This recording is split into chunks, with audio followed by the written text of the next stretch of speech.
From 6, it's Breakfast with Eamon and Isabel. Monday to Thursdays on GB News, Britain's news channel. People in Britain, they love free speech, but they also love fair play. I don't care if I'm speaking somebody from a trade union, from the Labour Party, somebody from the SNP. And I think the viewers like to see that actually we can challenge one another, but in a positive way. We think we ask the questions that people want to ask, and often we ask the questions that we wanted to ask in Parliament but never got the chance to ask. So join us every Saturday, 10 a.m. till noon on GB News, Britain's news channel. Nightmare commute? Kick it up a gear with me, Patrick Christie's at Drive Time, 3 till 6 p.m, Monday to Friday on GB News Radio. You can listen online and on DAB+, on the smart speaker app and on the GB News app.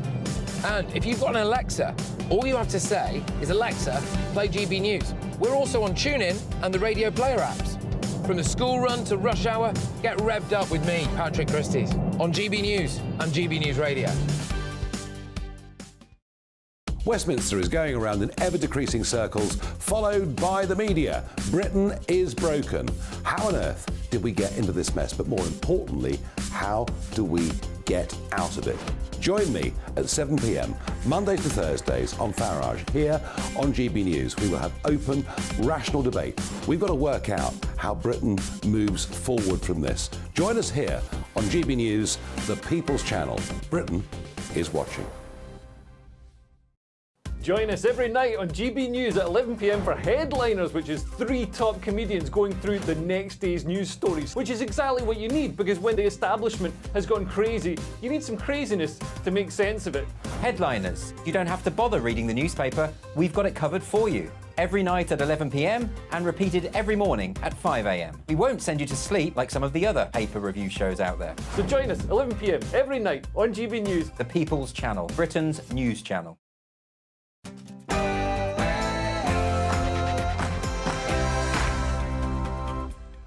It's 9 o'clock, I'm Patrick Christie's and this is GB News Tonight. Now, 2 North London schools close over safety fears after a former Hamas leader called for a day of global jihad tomorrow. That's nice of him, isn't it? So, as Jews around the world feel the effects of the conflict, when will our police deal with supporters of the terror group properly? I will give my perspective on that next, before my panel of top pundits weighs right in. Tonight I'm joined by Alison Pearson, Sean Bailey and Amy Nicole-Turner. Top panel.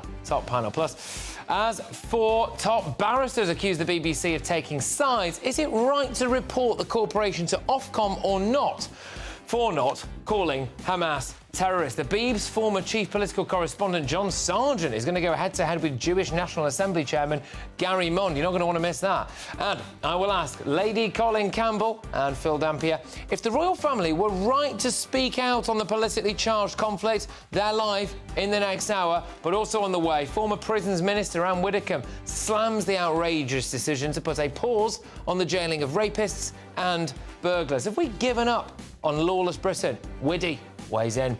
And as Captain Tom Moore's shameless family admit taking £800,000 from the sales of the war hero's memoir, but admit they're going to keep the cash, can we trust charities anymore? That's our big debate a little later on. As always, you'll get a first look at tomorrow's newspaper front pages, hot off the press, and Fleet Street legend Calvin Mackenzie, well, he's uncancelled later in the show. It's a blockbuster 2 hours coming up, isn't it? Right after the news with Polly Middlehurst.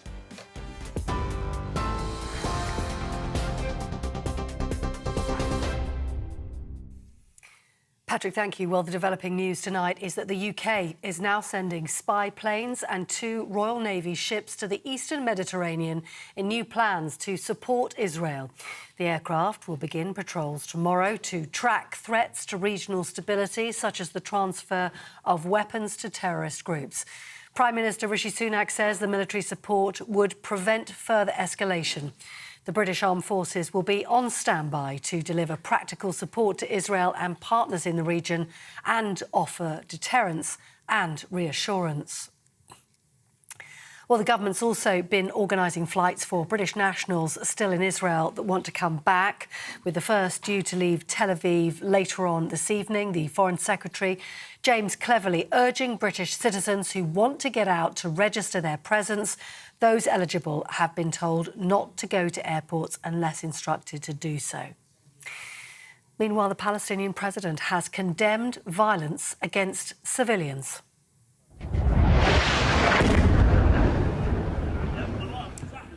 Amid the noise of searing rocket fire hitting Gaza City there, we can tell you Mahmoud Abbas said the killing or abuse of civilians contravenes morals, he said, religion and international law. His comments come as vital medical supplies run dangerously low in Gaza, with the International Red Cross warning the situation is deteriorating hourly. The only remaining power station stopped working yesterday in Gaza. Fuel supplies, which are running generators, are also running low and could run out tonight. Meanwhile, the US Secretary of State has described the Hamas terror attack as depravity in the worst. Speaking during a trip to Israel today, he's reassured the Israeli Prime Minister, Benjamin Netanyahu, that as long as America exists, Israel, he said, will never have to defend itself on its own. Well, the Israeli Prime Minister, Benjamin Netanyahu, insisted Hamas should be treated exactly the same way as ISIS. Anthony Blinken said he knows the terrorist group does not represent the Palestinian people or, he said, their legitimate aspirations. The US Defence Secretary will also travel to Israel tomorrow. And news here in Europe, French police have been breaking up pro-Palestine demonstrations in Paris tonight after France's Interior Ministry earlier banned all marches on the grounds of national security. Gérald Darmanin also said that foreign nationals who break the rules will be deported. Jewish schools and synagogues are also being protected with a visible police presence. Paris police have already begun arresting demonstrators, with pictures emerging on social media of armed police using water cannon and even tear gas to disperse the thousands of demonstrators. In news here at home, Bernie Ecclestone has been handed a 17-month suspended sentence after pleading guilty to fraud. The ex-Formula One boss will also have to pay £652 million to HMRC. He appeared at London's Southwark Crown Court this morning after failing to declare more than £400 million of overseas assets to the government. The billionaire turns 93 later this month. He'd be due to face trial in November after he'd previously denied the charge. Now, 8 brand new coins inspired by the King's passion for conservation and the natural world have been unveiled by the Royal Mint. The new designs, which will feature on coins ranging from the penny to the £2 coin, will soon start to appear in people's change across the UK. The designs are also inspired by flora and fauna, celebrating creatures such as the red squirrel, the hazel dormouse, and even the common bee. On TV, online, DAB+ radio and the TuneIn app, this is GB News.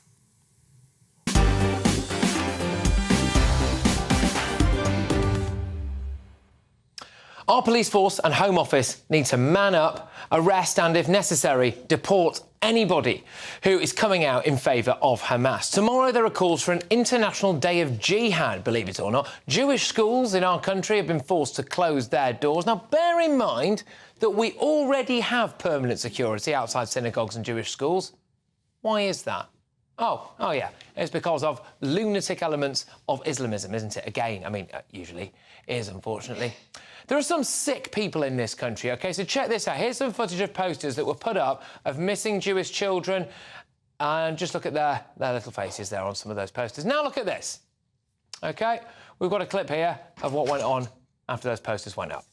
Why don't you do something for Palestine? Why don't you do... This is for Palestine. They're not mutually exclusive. It's children. It's children. It's innocent people. Okay, what about the children in Palestine? That's not... it doesn't make it... Why? Jesus.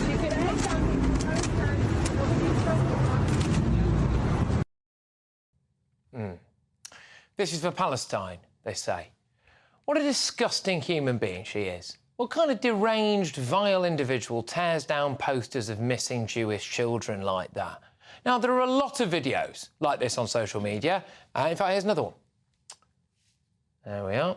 So we can see an individual walking up to a poster there. You've just seen it, rip it down and put it in a bin. Just going about their business. The thing is, as well, all these people are young, you know, they're quite young. This is like a movement of the youth almost in this country, which I find even more concerning, I think. So we clearly have loads of people living in Britain who are anti-Semitic, I would argue. They have no place in our society whatsoever. And tomorrow we gear up for an International Day of Rage across the Muslim world, OK? Well, I think many people are well within their rights to worry about that spilling over onto our streets as well. Now, if that happens, our police need to act, and act a lot more like their French counterparts. We've put together a little compilation here of how the French police handled some protesters and compared that with our own. I think we can play that for you right about now.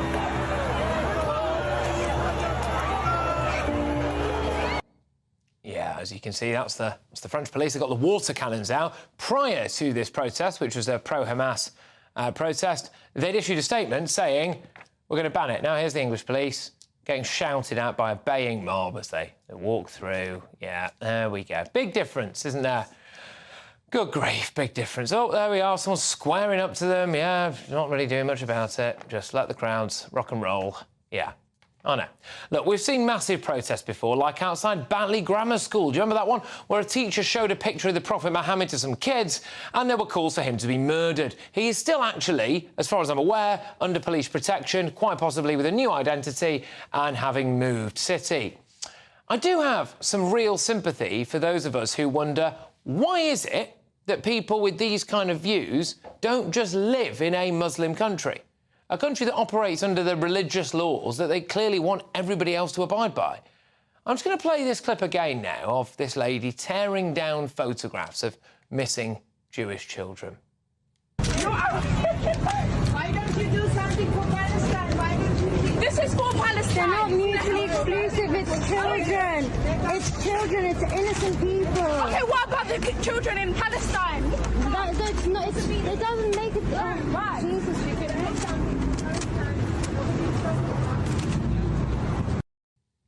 Tell me again, please, how multiculturalism is absolutely thriving in Britain today. Let's get the thoughts of my panel. I've got Daily Telegraph columnist Alison Pearson. I have got Conservative peer Lord Sean Bailey and author and broadcaster Amy Nicol. Alison, I'll start with you.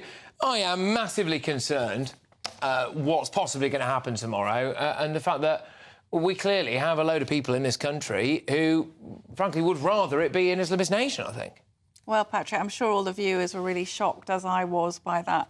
Those women tearing down young women, posters of missing children, and this has been obviously a devastating and emotional week for civilised people everywhere, because we know that children have been targeted and maimed and brutalised in the most horrible way. To see that is very, very disturbing. And yes, it's flushed out the sort of enemy within, hasn't it, really, this week? And we're kind of aware of it. It flashes up from time to time. But as you say, where is the strong police action? A couple of years back, we had some thugs in a car driving through North London, Jewish part of London, Palestine flags, shouting rape Jewish women. CPS didn't prosecute them. It's perfectly possible to arrest them, right? It's to arrest them, and there is a jail term of 14 years if you support terrorism. We've seen none of that. I'll work my way down the line.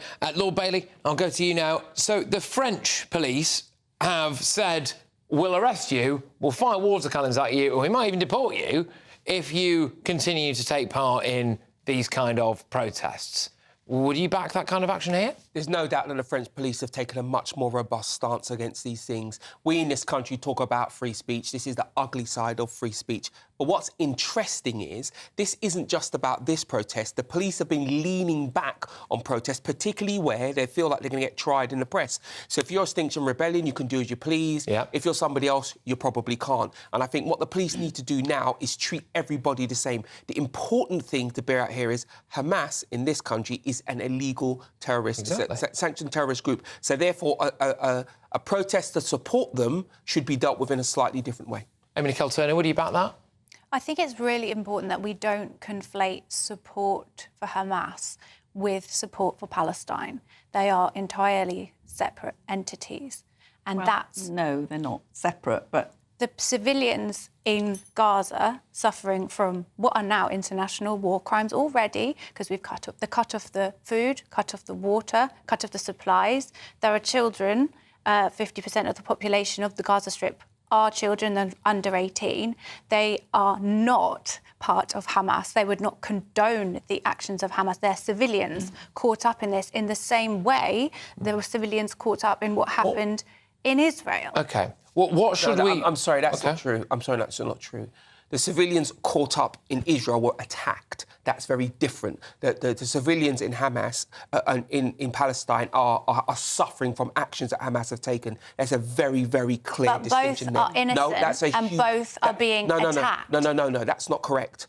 Both are innocent. One sector's being attacked. What happened to Israeli civilians in Palestine or Israel just now is a deliberate attack upon them. Do you not think it was slightly strange? I certainly did, Alison, that there appeared to be so much strange calls for I need to see absolute proof, hardcore proof of what's been going on with these Israeli children and babies. And then people started finding themselves going, oh, well, they weren't decapitated. No, they were shot. Well, that was fine. I mean, we don't seem to get that in other conflicts. I wonder why that is. Yes, well, it was absolutely surreal, wasn't it? Because it was like, you know, how many babies were beheaded? And I was thinking, we actually have footage of young people, my children's age, at a wonderful music festival being chased like game, like deer, across the desert and being shot at. 260 of those people, mainly in their 20s and 30s, Patrick, have been killed, and people are saying, oh, but, you know, have we seen any photos of decapitated babies? It's absolutely disgusting. I tell you where this comes from. This comes from because there's a lot of deep,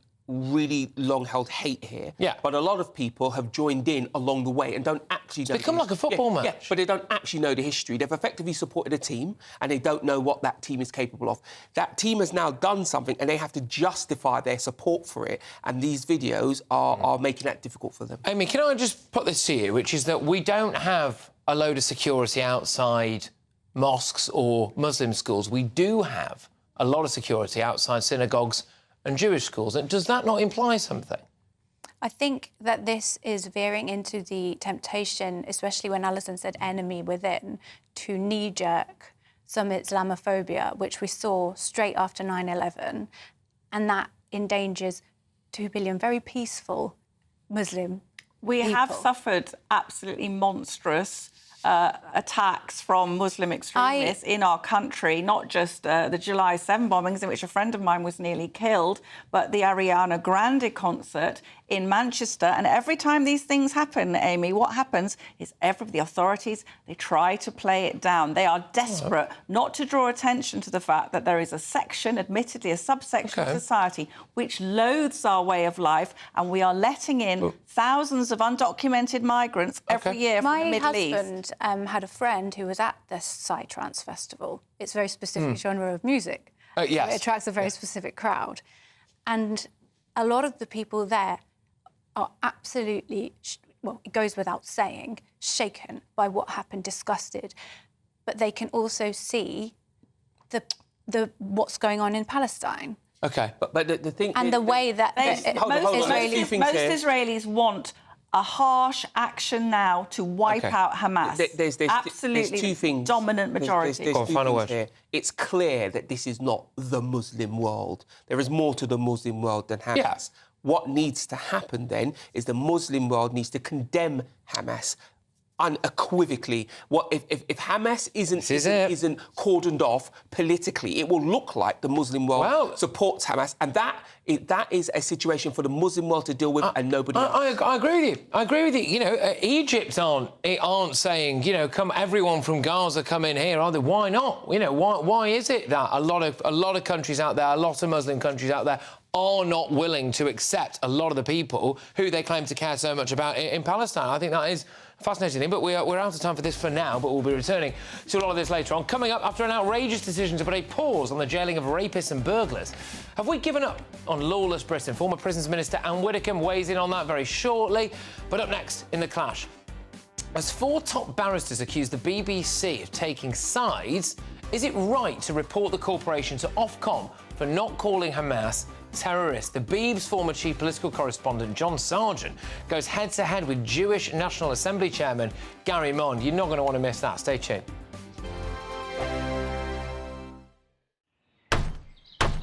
Who is it? We're here for the show.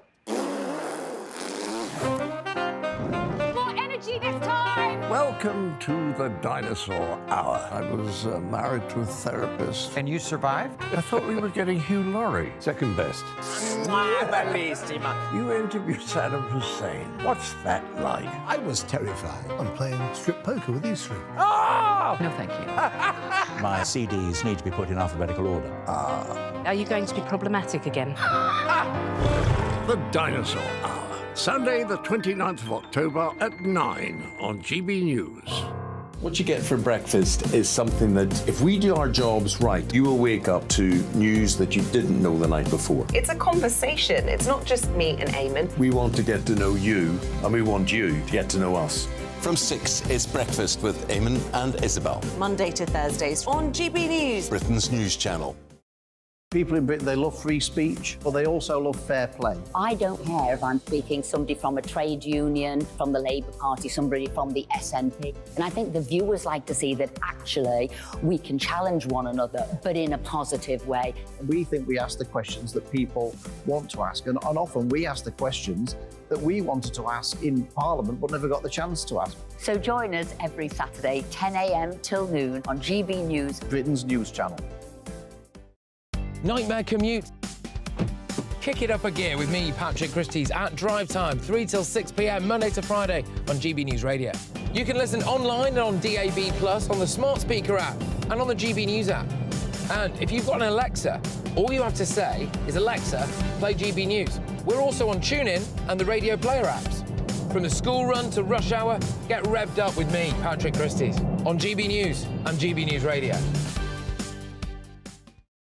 Westminster is going around in ever-decreasing circles, followed by the media. Britain is broken. How on earth did we get into this mess? But more importantly, how do we get out of it? Join me at 7 p.m, Mondays to Thursdays on Farage, here on GB News. We will have open, rational debate. We've got to work out how Britain moves forward from this. Join us here on GB News, the People's Channel. Britain is watching. Join me, Andrew Pearce and Bev Turner, Monday to Thursday, 9:30 a.m. Who benefits from that? Not the British public. And on Fridays, join us, Tom Harwood and Ellie Costello from Britain's Newsroom. That's what you get with this show. That's fantastic. If it's happening, we're talking about it on Britain's Newsroom. GB News, Britain's news channel. GB News, unlike other broadcasters, isn't obsessed with the London-Westminster bubble. We think there's a nation beyond the M25, and that's why we talk about the issues that matter across the land. Join me on State of the Nation, 8 to 9 o'clock, Monday to Thursday, on GB News. Daisy's listening, and you should too. Now then, Lee Anderson here. Join me on GB News on my show, The Real World, every Friday at 7 p.m. I'm not eating bloody cat. Are you delicious? mental? Open your mouth. OK, here comes a train. Reminds me of the scene in Singing in the Rain. Adam, is that a good one? Whoa! Join me at 7 on GB News, Britain's news channel.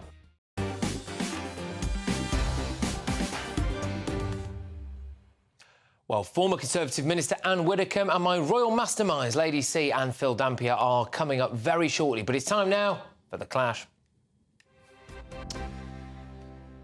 So, top barristers have written to Ofcom accusing the BBC of flouting impartiality by refusing to describe Hamas as terrorists. The group have urged the regulator to investigate the corporation and argue that the Beeb has taken sides by describing Hamas in more sympathetic terms. A number of government ministers have also criticised the state broadcaster. Watch this. They're not freedom fighters, they're not militants. They are pure and simple terrorists. And it's remarkable this morning to go to the BBC website and still see them talking about gunmen and militants and not calling them terrorists. Clearly it's a terrorist organisation. I'm very clear on that. Hamas, which is a terrorist organisation, I just want to make sure that you recognise that in your reporting. These are not militants, they are terrorists. Well, James cleverly not holding back there at the end, was he? But anyway, look, what do you think? OK, is it right to report the BBC to Ofcom for not calling Hamas terrorists? Let me know your thoughts. Email me or tweet me at GB News. And while you're there, go and vote in our poll. I'll bring you the results very, very shortly. But to debate this now, I am joined by former BBC chief political correspondent John Sargent and chairman of the National Jewish Assembly, Gary Mond. I will get to you first, John, and then I'll worm my way down the line, as it were. So is the BBC right to not call a terrorist organisation terrorists? No, they certainly are. People, of course, find it difficult to follow this. Lots of people do. They think, God, it's obvious. The US government call them terrorists. We've heard all these people calling them terrorists. They don't seem to understand that the BBC's operation, the news operation, it's not like a government. It's not meant to be a government. It's not meant to have a policy on the Middle East. This is, I don't know why people can't follow this, but if you're deeply involved in the struggle and you feel passionately about it, you can't understand. To you, it's common sense. Here are these people who are acting outrageously. They must be terrorists. Slit a baby's throat. Oh, sure it's not. No, that is an atrocity. But that's a terrorist act. No, it's a different matter. You are trying to... If you ask me what do I think about that, right? Straightforward question. Yeah. I left the BBC more than 20 years ago. What do I think about Hamas terrorism, right? Right. This is a terrorist act. That's quite straightforward. Ask me if I'm back in the BBC as a BBC correspondent, what the BBC should do. That is, of course, completely different. The BBC does not have an agenda. The BBC are not trying to decide who has done well or badly in the Middle East and then tell people what they should think. The problem is, to some people, it makes them look, Gary, like they do have an agenda. Absolutely, sure it does. That agenda is to support Hamas and Palestine. I hear what John says, but with great respect, those are weasel words. They're not weasel, no, they're not weasel words. No, hold on a moment. Okay, they're not weasel words. These are well thought out, deliberate policy. Think about it after you've listened to him, so go on. The King of England, the Prince of Wales, the government, the opposition parties, they have all condemned Hamas as a terrorist organisation. And more than that, they're also a genocidal, murderous terrorist organisation. Their mission is to murder every Jew in the world. OK, they may not succeed in that, but they've made a jolly good start by killing more than 1,000 people in Israel. OK. It is completely unacceptable to do anything other than condemn them. You see, this is a struggle where it's just not possible to be neutral. In many, many conflicts and wars over the last 50 years, a lot of people have been neutral. This is one where, on the one side, you've got a group whose objective is literally to kill people in large numbers and to carry on killing them insofar as they're able to do. And on the other side, you've got innocent people who are trying to get on with their lives. All right. John, the BBC does call other people terrorists. Yeah, sure they do. But what qualifies someone who's... How many more babies have got to be killed? Did you mean 1,000 babies, 2,000 babies? OK, go on. Just for a minute, look, of course, if you're involved, you don't expect, and I certainly don't expect people, there are Jewish friends of mine complaining bitterly about this. I quite understand that. I spent 30 years in the BBC. I was never told what to say, but I certainly knew what the rules were, and they go right back to the Second World War. What did the BBC staff say about the Nazis? Were they allowed to call them wicked or evil? No, they were not. They were told not to rant during the Second World War. So from then on, and the period I know, I went to Israel. Would they not have called them far right, though? You know, would they not have said? They called them the enemy, but that was a different matter. You talk about enemy ships, enemy attacks, and so on. But what they were trying to do, now you may say, oh, why should they bother? Why not just, in fact, shout out whatever you think at any given moment, depending on how you feel? That's not how the BBC wanted to operate. When I was a young reporter, we weren't even allowed to... They used to tick us off if we were even slightly running in the newsroom, because you're not meant to give any impression of panic. Okay. You're meant to keep calm and try and describe what's happening. Okay. Now, this, of course, allows people to say on the BBC all these points you've made can certainly be said on the BBC, and they are being said. Right, there is one big difference between Nazi atrocities in the Second World War and what's happened today. The Nazi atrocities, particularly those committed in the early years of the war, were not that widely reported, were not that widely known. The fact that the Nazis were going into Eastern Europe in the days before there were gas chambers and actually doing exactly what Hamas have been doing in Israel this past few days wasn't often reported until much, much later. That's nothing. That's quite beside the point. In 1941... the BBC had known at that time what the Nazis were doing, I think they would have taken a different... Look, in 1940, this is the point we're talking about, we nearly were finished off as a country. There's nothing to do with it. The Nazis were threatening to invade us, so the idea that, you know, this wasn't... people weren't reporting, and of course they were reporting all these things. The key point to bear in mind is the BBC is not a government, it does not have a policy, it is trying to be impartial. And because of that, millions of people people turn to the BBC. Millions of people. The key point when it comes to these top barristers who've brought this to the BBC is that they say that the BBC's own editorial charter says that they should be calling Hamas terrorists. They're choosing not to. No, what the lawyers and what these people are saying perfectly reasonably is that they are incensed by what Hamas are doing. Quite understandably, quite understand that. They just want that stopped. And if they could get the BBC to somehow come on their side and for it to be noticed, what would happen if the BBC said, you know, you're quite right, let's change the policy? What do you think those headlines would be? The headlines would say, BBC swings towards Israel. BBC now backs Israel. I mean, the idea that you would suggest that is just a ridiculous point. Let me just ask you a question in genuine good faith, Gary, which is, you know, with respect, you are the chairman of the National Jewish Assembly. Are you a bit too close to this to look at it objectively?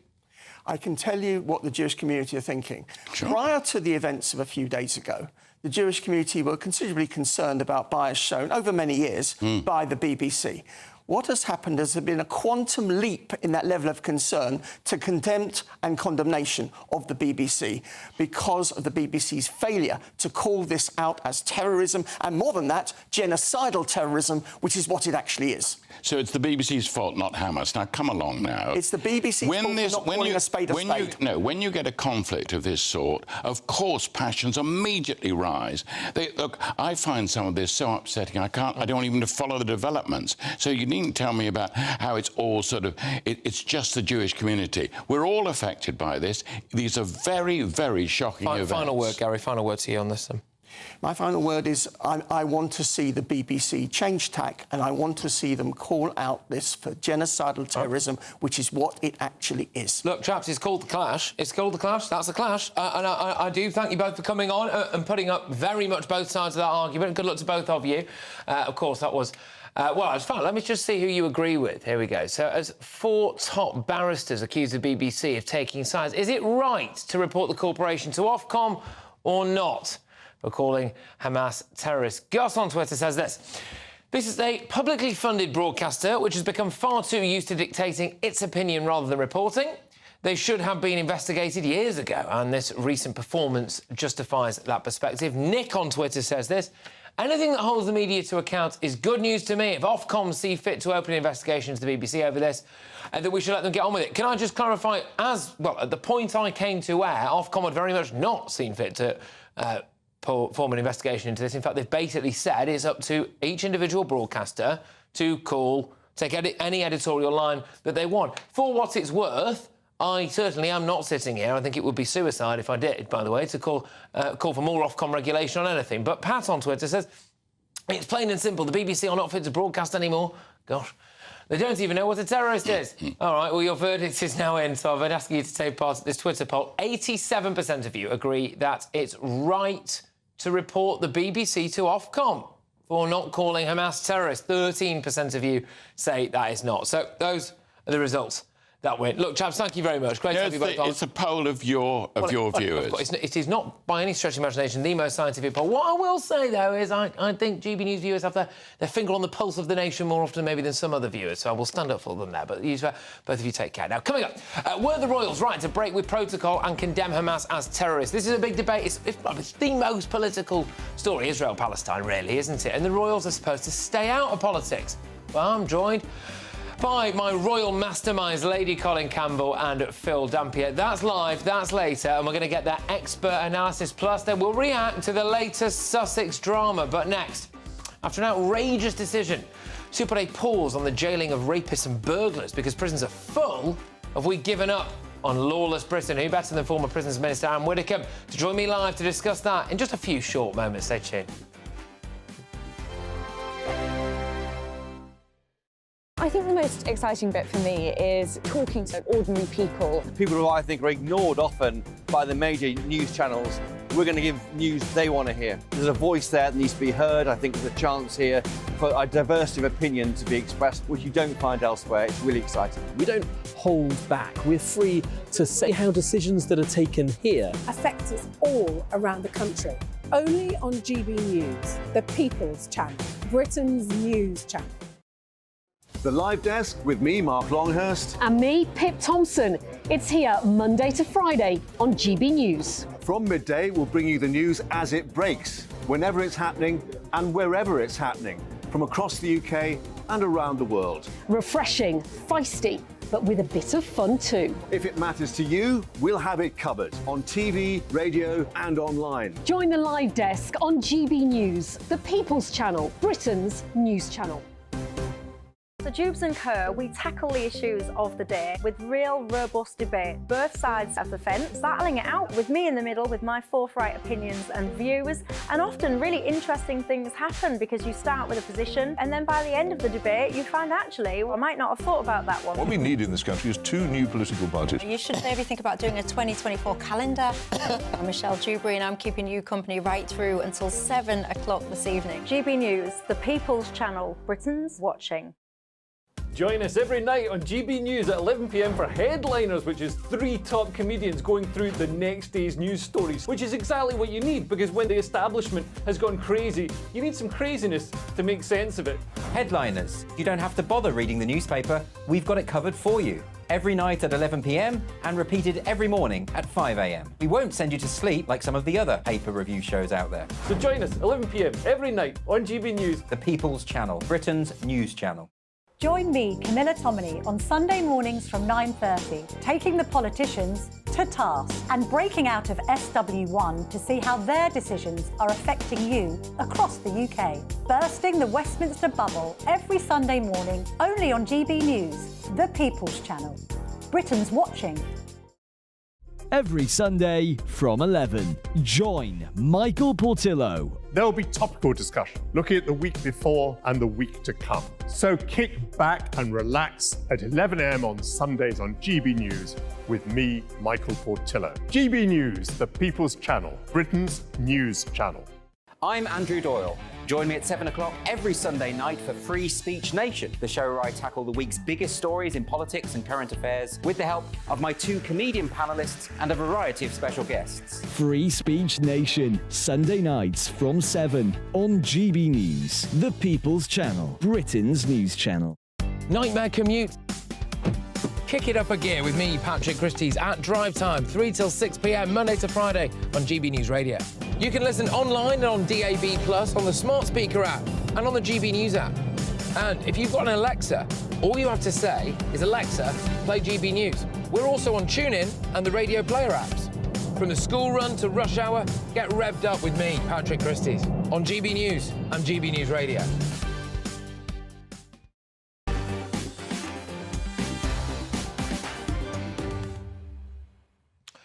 Time now for former Prisons Minister Anne Widdecombe. And lawless Britain is creeping closer towards anarchy, with Crown Court judges, that's not even magistrate judges, Crown Court judges now being ordered not to jail rapists and burglars, apparently, because our prisons are full. So Lord Justice Edith, the senior presiding judge for England and Wales, has decided that sentencing of convicted criminals who are currently on bail should be temporarily delayed from Monday, with some existing prisoners also due to be released early from the start of next week. This comes after terrifying Ministry of Justice figures published last week showed that the national prison population was just 654 inmates away from reaching full capacity. Well, excuse me, but I suspect after tomorrow's day of jihad, if that ever happens, then we may well be completely full. But Anne, I welcome you to the fray. As a former prisons minister yourself, does this surprise you at all? Can Britain get a grip of its failing prisons? What's going on? I just cannot believe what's happening. This lot have been in power for 13 years. You know, it's not as if they've suddenly inherited a situation. I don't know what Jeremy Hunt has been doing. He must have known that we needed money to supply more prison places. Now, I had a crisis when I was prisons minister, when the jail started to overflow. I brought in a prison ship from the United States, which Labour called the Hulk, but then kept for 9 years afterwards. Yeah. And I brought in porter cabins from Norwegian oil rigs and put them down in the grounds of medium secure prisons. And in other words, I created more space. Now, this government hasn't had the foresight to work out how much space it's going to need and what it will do if it does run out. Now, until that they're renting prison space abroad, that's fine. There's nothing wrong with that. But that cannot be a long-term solution. And they got to start on prisons. It's as simple as that. It's as simple as that. This isn't just the Home Secretary, this is the Exchequer as well. So the solution is actually something that you've already done. And this doesn't take a radical genius, out-of-the-box thinker to think about. You create more space by bringing that space to us. You get prison ships, and you're absolutely bob on, by the way. Labour will slam it, won't they? Well, they're not going to change it if they come into power. Well, of course they're not, but they're going to inherit exactly the same situation if they do come to power next year, and they're going to have to work out what to do. And the only thing you can do if you're running out of prison space is to create more space. It's the only thing you can do. And what does this say to people out there right now who are criminally minded? I mean, with respect, we can't lie about this stuff. It's a big news story. But if I was someone who was, you know, inclined to go out and commit crime, I'd be looking at this now, I'd be rubbing my hands together and I'd think, right, let's get a big bag, let's go out and commit a crime. Well, it certainly wouldn't be certain that you would go to prison. You know, you could take a gamble and you could assume that if you did commit a crime, even if you were caught and even if you were sentenced, you wouldn't actually go to prison, or else, you know, your imprisonment would be delayed. You might want to make that calculation, but the appalling thing is that overcrowded prisons are very, very dangerous places, and that's what we've got at the moment. I'm going to read you now a statement from the Ministry of Justice. I'll get you to react off the back of it, Anne. Our first priority is to keep the public safe from dangerous criminals. However, the criminal justice system has seen unprecedented growth in the prison population, with 6,000 more prisoners on remand than pre-pandemic.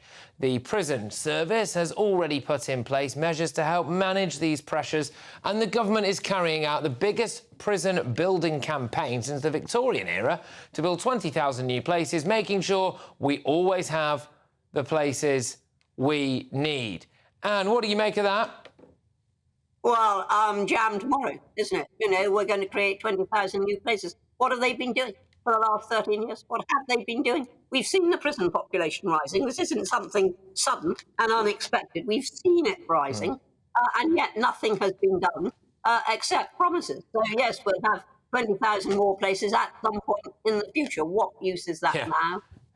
No, you're right. I mean, I agree with you. And again, it's a population rise as well at the same time. It's not just the prison population rise, the population rise in general. Another vivid example of how we have not accounted for this huge immigration Ponzi scheme that this country appears to have signed up to. Not us, of course. People vote against it at every single opportunity. But yet the nation signs up for it. Now, Anne, a shift in tone. All right? So ITV's... Well, it says here eagerly anticipated, right? I'm not sure about that, but eagerly anticipated reboot of reality show Big Brother hit our screens on Sunday night. The broadcaster admitting that they forced housemates to undergo respect and inclusion training before entering the Big Brother house. Grief. And that woke training has clearly paid dividends on the basis of this nauseating clip. Can we just double-check pronouns so nobody gets offended? Hallie, what did you say? She, her. Fabulous. Yinran, what's your pronouns? She, her. He, him. He, him. No way. Right, OK, I haven't seen that before. And as a former housemate yourself, what do you make of that? Well, if I had been in the Big Brother house now, I would have refused to take part in that. I would have said, you know, do I look like a woman? Do I sound like a woman? If so, I probably am a woman. And don't you know what pronouns you attach to women? You know, didn't you do English at school? So I certainly, if I were there now, wouldn't be participating in this rubbish. And it goes against the whole ethos of Big Brother. Big Brother is meant to be about people letting their feelings show, about confrontations. It's about all that. And trying to turn it into some very tame, politically correct, it's going to be boring. It's going to be absolutely boring. Well, go woke, go broke. I'm sorry, nobody tunes into Big Brother or has ever tuned into Big Brother to have people sitting around deliberately trying not to offend each other. It's supposed to be the opposite. It's supposed to be shock and awe television, isn't it?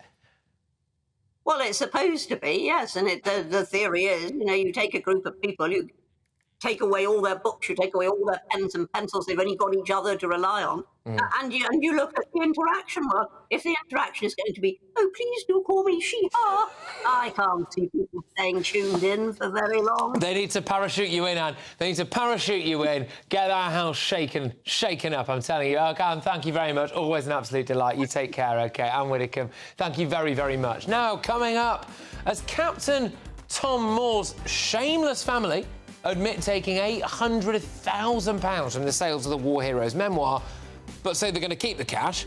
Can we trust charities anymore? We have a look at a few other interesting charities. That's the big debate with my panel. That's later. But next, were the royals right to break with protocol and condemn Hamas as terrorists? They've delved in to the realms of the political. I'm joined now by royal masterminds, Lady Colin Campbell and Phil Dampier, fan favourites both. In a few moments' time, to get their expert analysis on that and the new season of The Crown as well, which features Princess Diana returning from the dead as a ghost. Yeah, I know, you couldn't make it up. See you in a sec.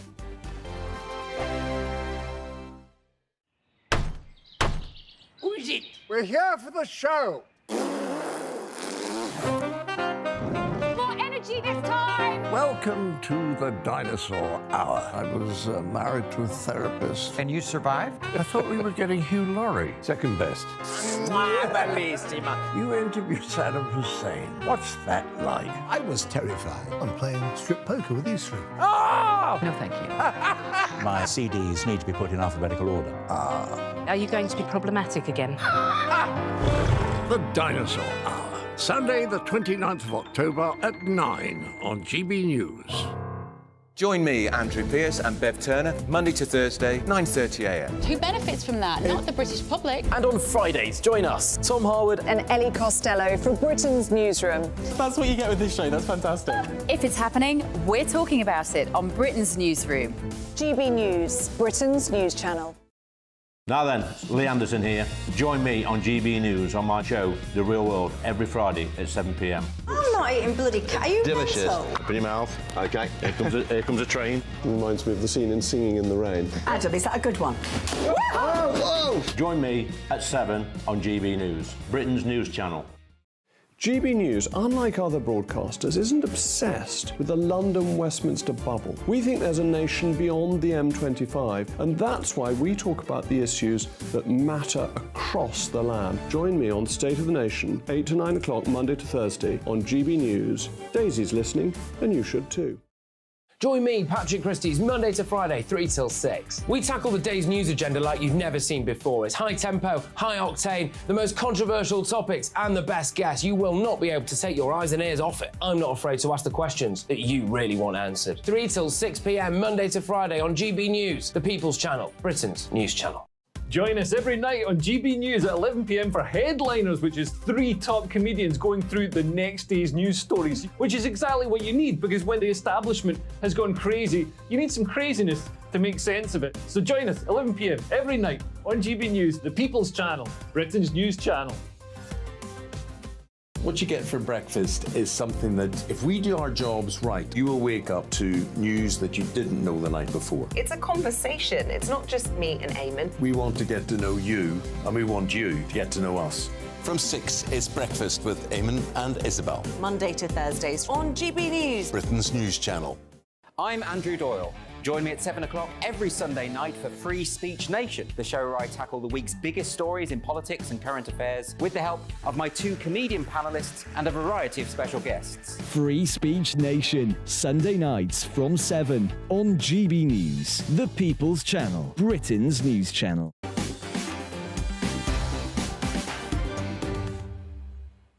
Fleet Street legend Kelvin Mackenzie, and a look at tomorrow's front page is on the way. But it's time now for my royal masterminds. I've got Lady C and Phil Dampier. Now, the Israel-Hamas conflict has, of course, always been one of the most politically charged disputes in world affairs, and one which continues to spark great debate. I think, let's be honest, Israel-Palestine is probably the most political thing in the world. So it came as a bit of a shock, actually, when the royal family broke protocol to brand Hamas as terrorists. Interesting to note that the BBC still refuses. First, a Buckingham Palace spokesperson said this: His Majesty is appalled by and condemns the barbaric acts of terrorism in Israel. Then, just 3 hours later, a Kensington Palace spokesman echoed those sentiments. They said, the Prince and Princess of Wales are profoundly distressed by the devastating events that have unfolded in past days. The horrors inflicted by, get this, Hamas's terrorist attack upon Israel are appalling. They utterly condemn them. Well, there we go. Pretty clear. Lady C joins me now. Initially, Anne, there we go. Lady C, I'll start with you. Were the royal family right to intervene? Have they broken royal protocol here? Well, I need to be very careful what I say, because aside from anything else, my great-great-uncle was the Archbishop of Beirut, who invited in Sharon, who then, with the Phalangists, massacred all the Palestinians in Shatila and Sabra in 1975. So I need to be really careful what I say. Having said that, I will say the King and the Prince of Wales are right if they had said genocide and crimes against humanity.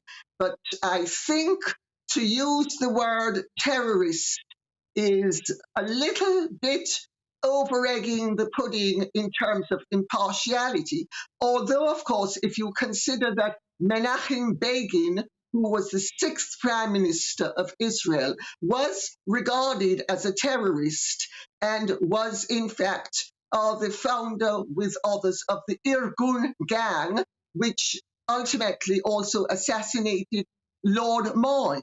So, you know, I think they've got themselves slightly involved with injudicious terms, because also, let's remember, there's a far larger percentage of Muslims in the Commonwealth and in Britain than there are Jews. And again, I speak as the granddaughter of a Jew. Yeah, so yeah. I'm not Lady C, anti-Semitic. No, of course not. No, not at all. But I'll bring you in now, Phil, because this is kind of a point that I was worried about for our royal family, which is that I don't think we need any excuse for increased levels of Islamist terrorism on the streets of Britain, do we? But then you end up with the royal family coming out and calling Hamas terrorists, which they've done. I'm not saying they're wrong. I mean, they're right. They're objectively right. But actually doing it, you know, do they put themselves under the threat?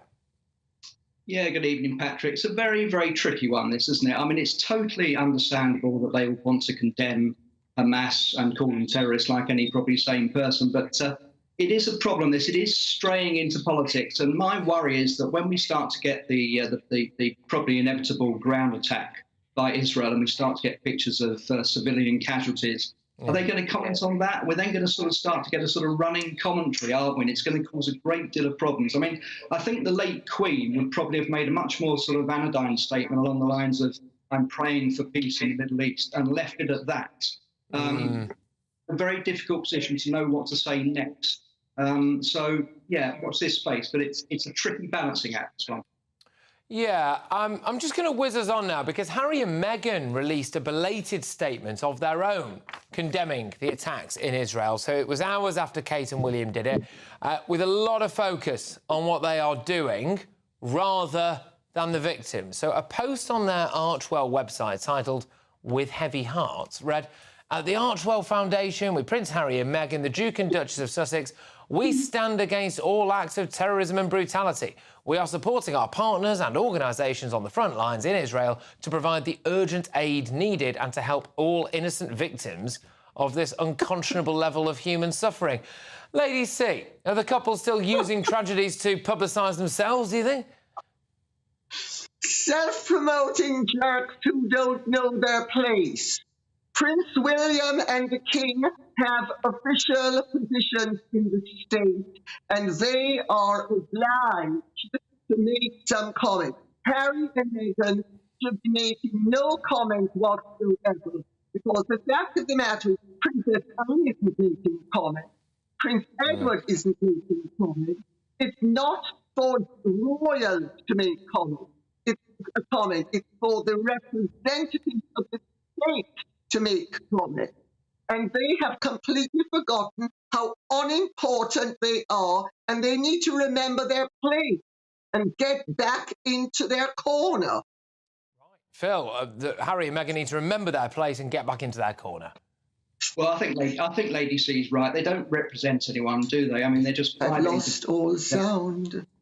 I think they probably made it public because they wanted to sort of say something after William had said something. It's interesting that they said that their Archwell Foundation is helping people on the ground and working for charities. I'd like to know what exactly those are, but it's good for them, isn't it? Talking about international relations when they can't even sort out their own family. That is, you know what, you do make an interesting point there, Phil. I'll stick with you for a second because you would have thought that it's all very well and good them trying to wade into the Middle East, right, and sort out, a conflict that is arguably as old as time itself. And he can't even go see his brother, and she can't even go see her father. No, indeed. I mean, if he went down to Mexico and sorted it out with his father, I might take him more seriously. But I don't see him as a sort of international Henry Kissinger-style statesman. I just don't think he's quite got the skill set at the moment. I think possibly a lack of self-awareness. Lady C's back in town. There we go. We love to see it. So what Phil was saying there was that, look, with respect, they can't even sort out their respective families, can they? So the idea that they're going to sort out the conflict between Palestine and Israel is a bit fanciful. Well, it's beyond ridiculous, but they are beyond ridiculous. I mean, they're just ridiculous, Why don't they just simply maybe go... I think if they sort of went into an institution for 6 months and maybe got a brain cleansing, that would be a good thing. Well, it's very strong stuff, that, Lady C. I'm not sure whether or not that exists. If it does exist anywhere, though, Lady C, it will exist around Montecito, won't it? You can go around for a brain cleansing at some point. Have I got time for one more question? I think, yes, I do. Good stuff. So it's about Princess Diana, or specifically, weirdly, her ghost, apparently. It's set to appear in... The Crown, the final season of The Crown. Yeah, Lady C, is this a sign that Netflix has gone too far? Diana's ghost? They are, none of this is believable. I mean, you couldn't be making up all of this. It is so incredible. Okay. Oh, Diana's ghost. I mean, you talk about insanity. What are they thinking of, Netflix? I mean, it's just, The Crown. It's just beyond belief. Yeah, it's ridiculous. Very quickly, Phil, your thoughts, bridge too far, this Diana's ghost? I think so. I've never seen The Crown. I think I've probably made the right decision. I mean, I'm old enough to remember Dallas, and, I remember probably coming out of the shower, a dream scene there at All of Green, and now we've got the ghost of Diana. So it really is scraping the barrel, isn't it? They must be desperate for it. I think we can hear the sound of a barrel being scraped somewhere there. Look, Lady C, thank you very, very much. And a wonderful appearance from your pooch as well, which we love to see. Phil, always a pleasure. Phil Dunphy there. Both of them are fan favourites for a very, very good reason. Right, now look, 2 North London schools have been forced to close over safety fears after a former Hamas leader called for a day of global jihad tomorrow, which starts, in 2 hours' time? Does it? I mean, lucky us, eh? I'll get a view of a man dubbed one of the world's most outspoken rabbis. That's next, so don't go anywhere. But coming up, as Captain Tom Moore's shameless family admit taking £800,000 from the sales of a war hero's memoir, but admit they're going to keep the cash. Can we trust charities anymore? That's the big debate with my panel later tonight. We'll also review tomorrow's front pages today. So stay tuned, otherwise you'll miss out. Hello, I'm Alex Burkill. Here's your latest GB News weather update. It's going to turn wet and windy as we go through tonight into tomorrow, but then something colder is on the way as we go into the weekend. We have an area of low pressure to the southwest of the UK, and it's this that's going to track across England and Wales as we go through tonight into Friday, bringing some heavy rain and strong winds. Further north, there will be some showery rain pushing its way southwards, and with low pressure nearby, northern parts of Scotland are going to be blustery and windy as we go through the night as well. Could be a little bit chilly for some parts of Scotland, milder further south, temperatures in the mid-teens Celsius, but it is going to be a wet and windy start to Friday. And staying wet and windy as we go through much of the day, the heavy rain could cause some problems on the roads, some spray is quite likely, and when you factor in those strong winds, we're likely to see a bit of disruption. The high totals of rain, particularly over the Welsh mountains, could lead to some flooding, and there's the risk of some thunder across southern parts as well. Staying quite warm in the south, though. Temperatures in the low 20s here. Colder further north, even though it will be brighter and sunnier with some showers. Into Saturday, a chilly, perhaps frosty start for many of us, then plenty of showers feeding down on cold northerly winds. So it's particularly towards the northeast of Scotland where they'll be most frequent and heaviest, but they are going to become a bit more widespread as we go through the afternoon. Even the chance of some winteriness over Scotland before Sunday and Monday looks mostly dry but chilly.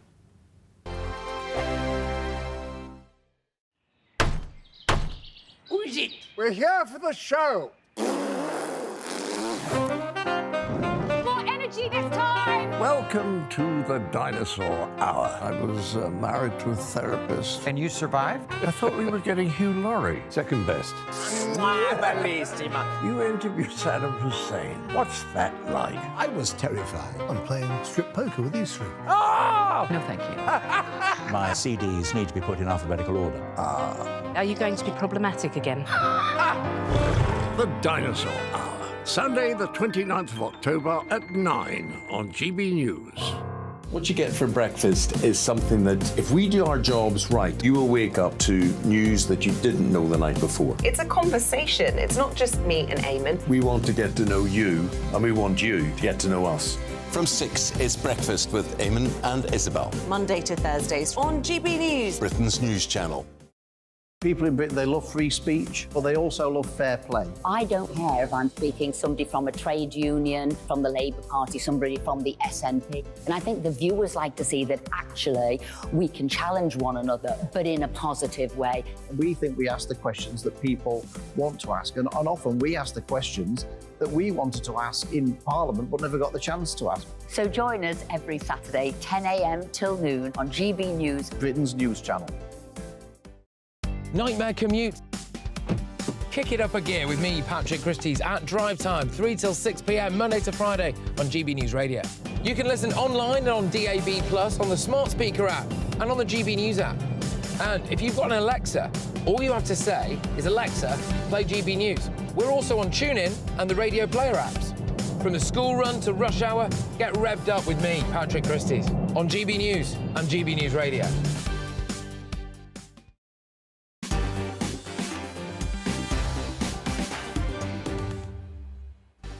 It's 10 p.m, I'm Patrick Christie's and this is GB News Tonight. Now, Captain Tom's family say they do not regret pocketing £800,000 from his book sales. Despite calls to put the money into his charitable foundation, the Ingram Moores insist that it's what the war hero wanted. But with his legacy overshadowed and the nation left reeling, do you still trust charities with your hard-earned cash? That's a big debate with my panel of leading pundits next. And tonight, I'm joined by Alison Pearson, I've got Lord Bailey, and I've also got Amy Nicole-Turner. Plus, with the shocking Israel-Hamas war raging on and the death toll now approaching 3,000, 2 Jewish schools in North London have closed over safety fears, not least because we are expecting an International Day of Jihad tomorrow, apparently. That is according to the former leader of Hamas. So what can be done to slow the growing tensions in British communities triggered by this conflict? I'll be speaking to a man dubbed the most outspoken rabbi in the world. It is Rabbi Shochet, and that is next. Also coming up, Sir Keir Starmer dodges questions about his previous campaigning for Jeremy Corbyn to become Prime Minister, and John McDonnell encourages activists to force a radical agenda on the party once in power. Will Labour be captured by the hard left if they win the next election? We'll get stuck into that in the media buzz. A little bit later on in the show as well, I'm joined by the Wolf of Fleet Street, Kelvin McKenzie, as he gives his unflinching analysis of Rod Stewart's human rights row with Saudi Arabia and the FA's refusal to light up Wembley Stadium in solidarity with Israel, and the financial furore surrounding the family of Captain Tom. Loads to go out there, and it's the first of tomorrow's newspaper front pages. They're on the way, hot off the press. I've got one of them right here. That's right after the news with Polly Middlehurst.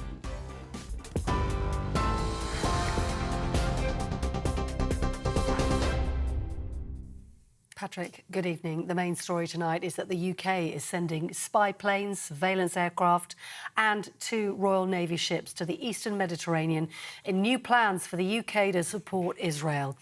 The aircraft will begin surveillance patrols tomorrow to track threats to regional stability, such as the transfer of weapons to terrorist groups.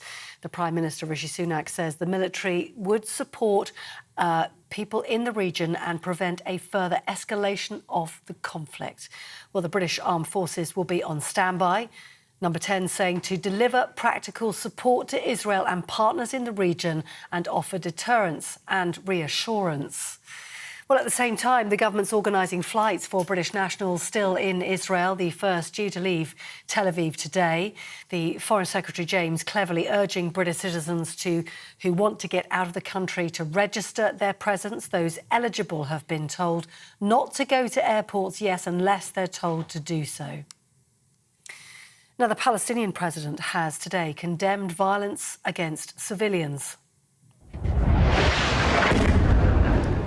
As rocket fire rang out across Gaza City, Mahmoud Abbas said the killing or abuse of civilians contravened morals, religion, he said, and international law. His comments come as vital medical supplies run dangerously low in Gaza City, with the International Red Cross warning the situation is deteriorating by the hour. The only remaining power station stopped working yesterday, and fuel supplies, which are fueling generators and the only source of light and power in the city, are also dwindling and could run out tonight. Meanwhile, Israelis have been holding a candlelit vigil for the victims of the terror attack by Hamas on their country. Dozens of onlookers could be seen gathered around a fountain, lighting candles and comforting one another. One of the people who donated the candles for the vigil says each flame represents a victim of the attack. More than 1,300 Israelis have been killed since Saturday's attack, including over 200 soldiers. Meanwhile, the Palestinians say 1,400 of their number have been killed in Israeli strikes. Now, French police have been breaking up pro-Palestine demonstrations in Paris tonight after France's Interior Ministry banned all marches on the grounds of national security. Gérald Darmanin also said that foreign nationals who break the rules will be deported. Jewish schools and synagogues are also being protected with a visible police presence. Paris police have already begun arresting demonstrators, with pictures emerging on social media tonight of armed police using water cannon and tear gas to disperse the thousands of people making up the crowd. Bernie Ecclestone today was handed a 17-month suspended sentence after pleading guilty to fraud. The ex-Formula One boss will also have to pay £652 million to HMRC. He appeared at London's Southwark Crown Court this morning after failing to declare more than £400 million of overseas assets to the government. He had been due to face trial in November after he'd previously denied the charge. And 8 new coins inspired by the King's passion for conservation and the natural world have been unveiled by the Royal Mint. New designs, which will feature on coins ranging from the penny to the £2 coin, will soon start to appear in our change across the UK. The designs are inspired by flora and fauna, celebrating creatures such as the red squirrel, the hazel dormouse and the garden bee. You're watching GB News across the UK on TV, in your car, on digital radio and on your smart speaker by saying play GB News. This is Britain's news channel.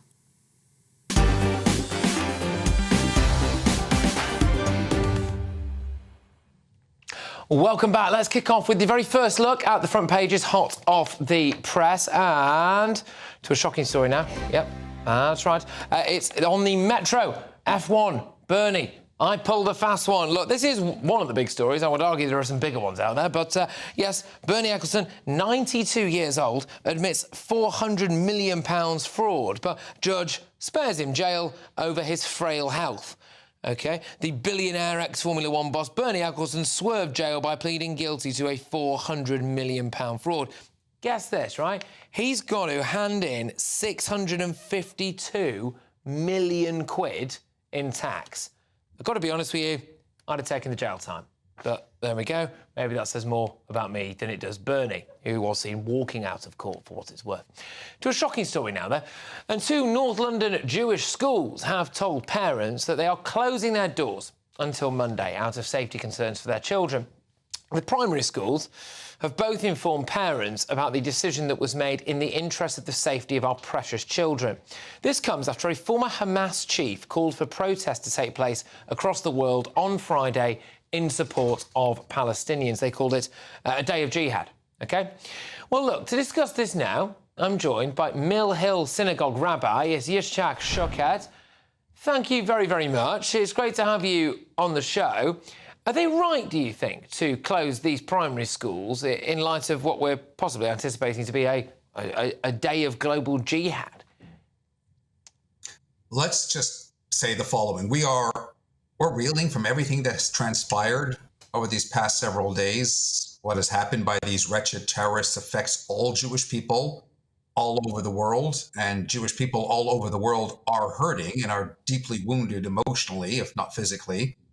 But true to our Jewish character, we always pick ourselves up and we march on resolutely, not because we're oblivious to the plight of those who suffer or those who tragically died, but precisely because we owe it to them and their families, and we owe it to their memory. So we have to hold our heads high. This is not a time when we should be hiding our Jewish identity.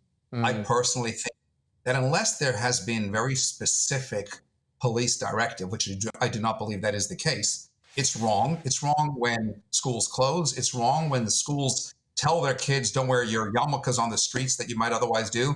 To my mind, that's scoring an own goal. OK, I'm just going to play you a little clip now. This is of some individuals tearing down missing/kidnapped posters of Israeli children and others. I think we'll just play this now, have a look at it, and then I'll get you to react off the back of it, all right?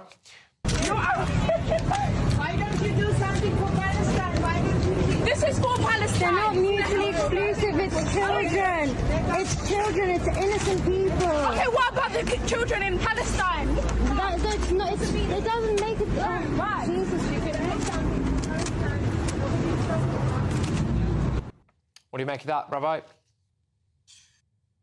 Opportunists and haters are always going to rear their ugly heads. They already have, as we just saw. And believe me, those heads are ugly, but not as ugly as the hate in their hearts. And again, maybe in the face of it, we grapple with our identity. We might feel a little bit intimidated, but the greatest, most forceful response to those threats that lurk out there is to stand tall and proud in your identity as a Jew.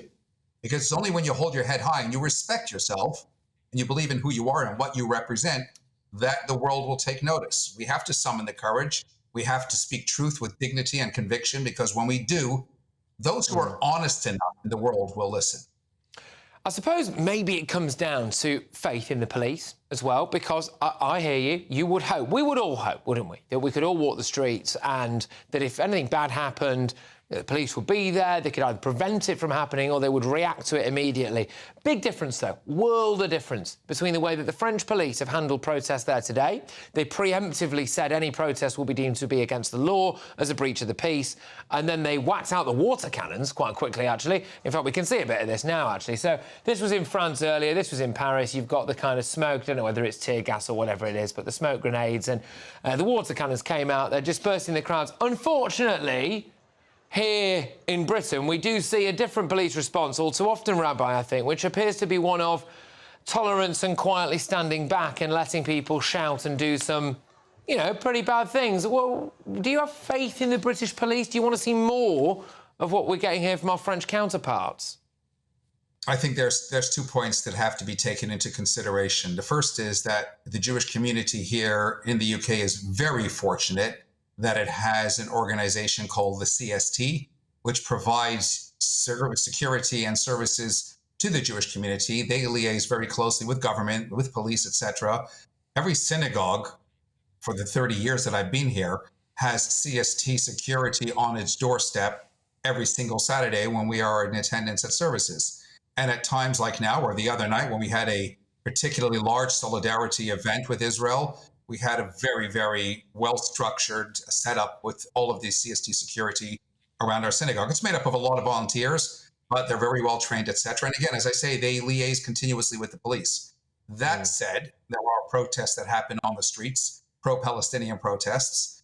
I think there is a distinction between what generally has gone on in Paris, which has resulted in categorical violence, and therefore the fervor that's being all stirred up tonight, which could have very readily led to the same sort of thing. The police there need to react in that sort of way. Do I believe that the police over here should do that a little bit more? I think so. There was that whole episode that happened last summer, whenever it was, when there were these horns honking and protests going on in the middle of Golders Green and whatnot. Yeah. And it amounted to a little more than a slap on the wrist, and I think that's unfortunate.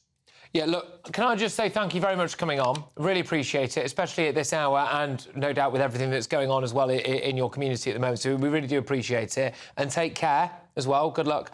It's Rabbi Shochet there, who is of the Mill Hill Synagogue. Just want to emphasise that these two schools, primary schools, that are closing in North London tomorrow, it's preemptive, it's precautionary, OK? There have been no direct threats made against them.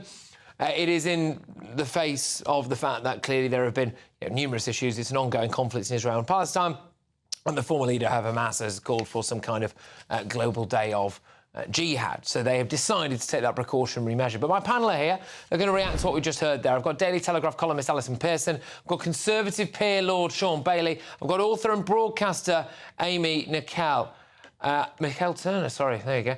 Amy, I'll start with you on this. So what do you make of that? He says he would quite like the police to do a little bit more, but I think really what I took away from that was he said that he thought maybe the schools should stay open and the Jewish community should, I don't want to say be out and proud. It sounds a bit insensitive, that, but that's kind of what he's getting at, I think. Yeah, it's so sad that it's come down to this, and I think it's really, really important that the actions and the decisions of the Israeli government going forward shouldn't be conflated with the Jewish community in any way. Likewise, the actions of Hamas shouldn't be conflated with the innocent people in Gaza. The civilians on both sides of this conflict need to be considered and should definitely not be considered a target in any way or in any way responsible for what's going on. Alison, it is, I think, though, just a terrible shame that we've seen a few incidents recently of, mass Islamophobia, not just Islamophobia, sorry, anti-Semitism, I should say, on the streets of Britain, and that clearly there is a fear that would happen again. And again, I just worry that maybe we're not blending into this diverse melting pot that maybe people would wish that we are.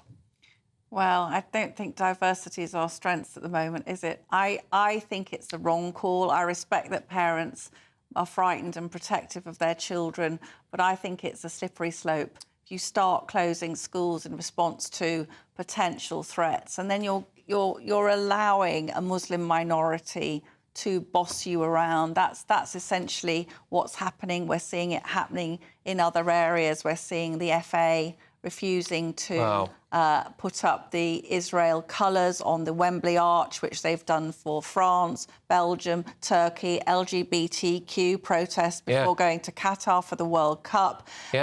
It's the feelings of the community. One thing, Patrick, a final thing. Louise Casey, in her report into the Rotherham grooming gangs, said that it had been fear of cultural sensitivities that had prevented the police acting to rescue harmed and raped young British girls. So I think we should be very careful about confining and restricting Jewish experience under threat from a minority in our country. I think it's important, again, to stress, as you did there, that there is a minority, a vocal minority view that is, causing some problems in this country. Is by no means the overwhelming situation when it comes to any religion in this nation. Lord Bailey, I'll just get you to react quickly, if you would, to what you heard there from the rabbi, your overall takeaway from that. I think when the rabbi talked about the CST, he's correct. They are very well-staffed organisation who understand a lot about the threat that the Jewish community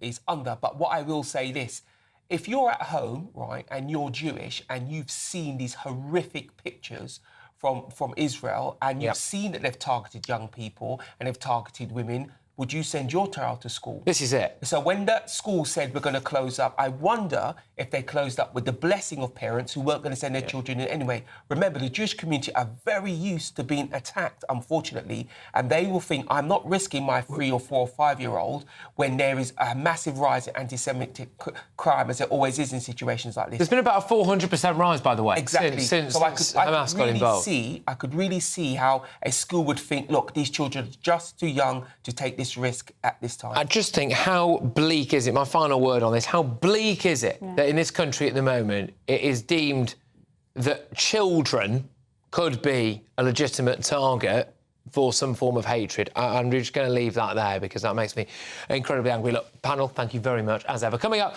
as Rod Stewart turns down one of the most lucrative offers of his career to play a gig in Saudi Arabia over human rights issues, is the rock legend setting an example for other celebs, lured by the big money of the oil state? Fleet Street icon Kelvin McKenzie gives his view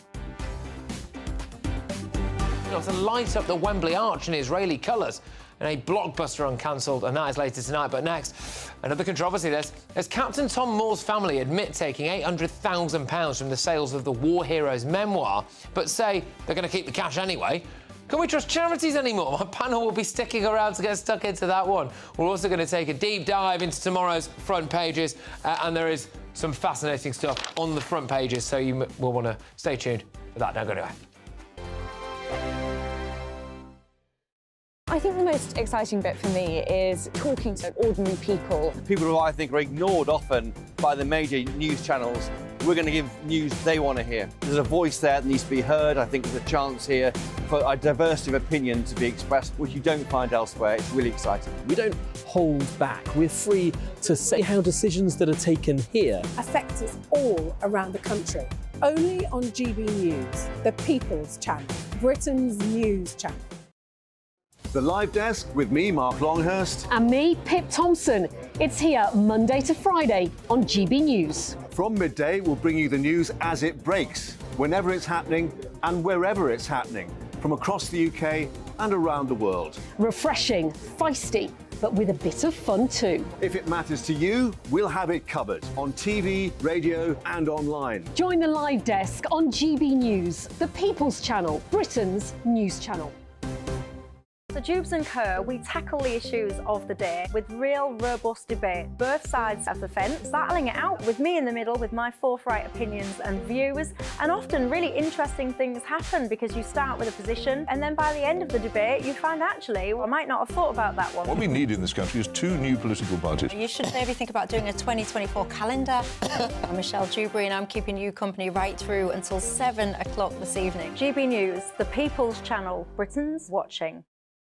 Join us every night on GB News at 11 p.m. for Headliners, which is 3 top comedians going through the next day's news stories, which is exactly what you need, because when the establishment has gone crazy, you need some craziness to make sense of it. Headliners. You don't have to bother reading the newspaper. We've got it covered for you. Every night at 11 p.m. and repeated every morning at 5 a.m. We won't send you to sleep like some of the other paper review shows out there. So join us 11 p.m. every night on GB News. The People's Channel, Britain's news channel. Join me, Camilla Tominey, on Sunday mornings from 9:30, taking the politicians to task and breaking out of SW1 to see how their decisions are affecting you across the UK. Bursting the Westminster bubble every Sunday morning, only on GB News, the People's Channel. Britain's watching. Every Sunday from 11, join Michael Portillo. There will be topical discussion, looking at the week before and the week to come. So kick back and relax at 11 a.m. on Sundays on GB News with me, Michael Portillo. GB News, the People's Channel, Britain's news channel. I'm Andrew Doyle. Join me at 7 o'clock every Sunday night for Free Speech Nation, the show where I tackle the week's biggest stories in politics and current affairs with the help of my 2 comedian panellists and a variety of special guests. Free Speech Nation, Sunday nights from 7 on GB News, the People's Channel, Britain's news channel. Nightmare commute. Kick it up a gear with me, Patrick Christie's, at drive time, 3 till 6 p.m, Monday to Friday on GB News Radio. You can listen online and on DAB+, on the smart speaker app, and on the GB News app. And if you've got an Alexa, all you have to say is, Alexa, play GB News. We're also on TuneIn and the Radio Player apps. From the school run to rush hour, get revved up with me, Patrick Christie's, on GB News and GB News Radio.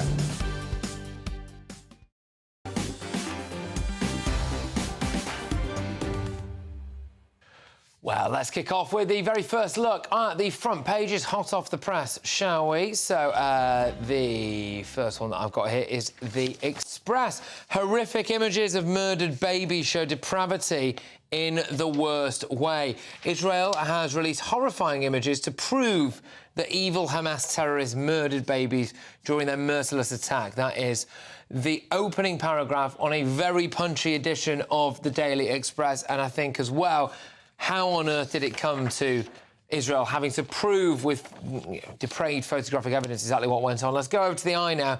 Sunak sends in the military as UK and US urge Israeli restraint. United States and Britain have asked Israel to take every precaution against harming civilians in Gaza when targeting Hamas.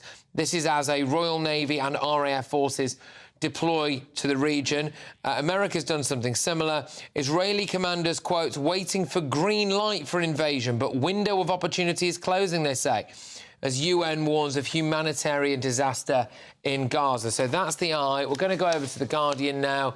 The Guardian's front page is this. US promises arms to Israel as UN sounds Gaza warning. Hundreds of thousands of Palestinians flee their homes amid dwindling food and water supplies. The cynic in me would say that, you know, if they flee their homes and you're only left with the militants, then maybe that's exactly what Israel wants. But there we go. Just on the side panel there, British children of hostages plead for safe return. And that's a nod, of course, to the ongoing hostage situation, which, unfortunately, one would expect is possibly going to get worse before it gets better over there, given the context, of course, of what we are dealing with. But my panel are back with me. I've got Daily Telegraph columnist Alison Pearson. I've got Conservative peer Lord Sean Bailey. I've also got author and broadcaster Amy Nicole Turner. Now, the late, great Captain Sir Tom Moore, there we go, captured the hearts of the nation after raising over £30 million for charity during the dark days of COVID. But his family have sparked outrage after admitting that they pocketed £800,000 of profit from his 3 books, despite suggestions that the money would go to the Captain Tom Foundation, set up in his name. The prologue of the autobiography actually read, astonishingly, at my age, with the offer to write this memoir, I have also been given the chance to raise even more money for the charitable foundation now established in my name. Well, his family, they're insisting that he wanted the cash to go to them directly. And if you think that charity scandals ring a bell, well, you'd be right, because do we remember Oxfam failing to act on reports their own staff were raping child victims of the 2010 earthquake in Haiti? How about Black Lives Matter co-founder Patrisse Cullors using charity funds to pay her friends and family huge sums for consultancy? So, a simple question tonight. Start with you, Alison. With Captain Tom's family saying they don't regret pocketing 800 grand from his book sales, can we still trust charities? Well, this is such a shame, isn't it? Because Captain Tom was a real piece of sunshine and integrity, wasn't he, during the pandemic? Yeah. And he really lifted everybody's spirits. And this is really a bit stinky, isn't it, Patrick? I mean, it doesn't smell right. It doesn't smell right. And you know, the family, there's been one thing after the other that hasn't been good. So there's pocketing the 800 grand.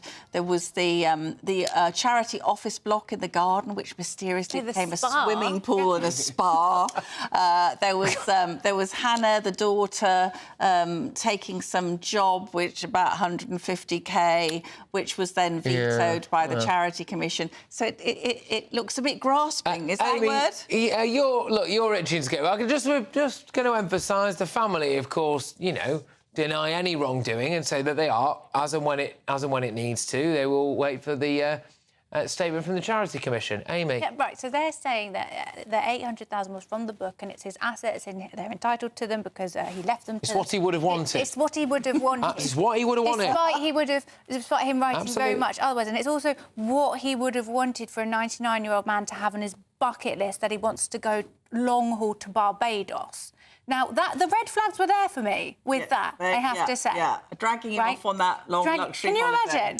And if we look back on those pictures now, so I think maybe we were all a little bit gullible all the way through. Oh, you think think that we got suckered in? We did, but we So needed we're something culpable. then, didn't we? It was a very dark time. The question is, let's not Go on, speak ill Sharon. of Captain Tom. exactly. The question No. is who suckered us in. I don't Yeah. think Captain. I don't think Captain Tom. No, excuse me, I was not saying that, but we loved the story. There's two things I'd say. The real problem here is if it damages people's view of charities. Yeah. There is things that are yet to happen where people will set up a charity in the same vein and people might think twice about donating, and that would be a real shame. But one thing I will say, the Charity Commission are largely quite effective. They really are. And if there's something to be found out, they will know what to do and they will let us all know, and then we can pour scorn on whoever we need to pour. What I will say is, despite whatever comes out with Charity Commission or whatever the ruling is, and even if they're saying anything's wrong or anything, the idea of, let's take Dad and Grandad to Barbados, let's, slap a spar at the end of the garden, 800 grand, we're keeping it. It just doesn't look great, does it? It doesn't look great, It doesn't look great. No, it really doesn't. It goes to your point about grasping. What really... I was trying my best to find, that these people were good sorts who'd missed it. But when they said the spa was for the charity office, that was the original thing when they were planning for mission, I started to think, well, hold on a second, that's a deliberate action. You don't... That's not a spelling mistake. No. And then there's a few things that all added up. They put that on the planning application, yes, that it was an office block, and then it suddenly became a luxury swimming pool. But it's important. As Patrick said earlier, every step Captain Tom took was heating the swimming pool more, wasn't it? It is important to not let this smear the charity sector. Because Absolutely. Especially now, cost of living crisis. Think of charities, the Trussell Trust. There has been a big drop, Sean. There's been 5 million fewer people are giving to charity. So it has been a big drop. We've got more to cover. I am just going to emphasise, in an interview with The Sun, Captain Tom's daughter, Hannah Ingram Moore, said this: "They were my father's books. He wrote them and he decided what to do with the income from them. It was his wishes, not ours. He made all the decisions about the things he did. We didn't act for him." So there we go. That's a statement there. And again, it's important to state, very important to state, that it's up to the Charity Commission, who are very affected, to decide if anything untoward has gone on. So we await the results of all of that before we jump to conclusions. Now, those unwashed eco-zealots down at Just Stop Oil have spent the week on a vandalism tour around Britain's leading universities. Armed with their notorious neon paint, the latest round of criminal attention-seeking has targeted at least 8 institutions as the group demands an end to unis receiving fossil fuel funding. Watch and no doubt be annoyed.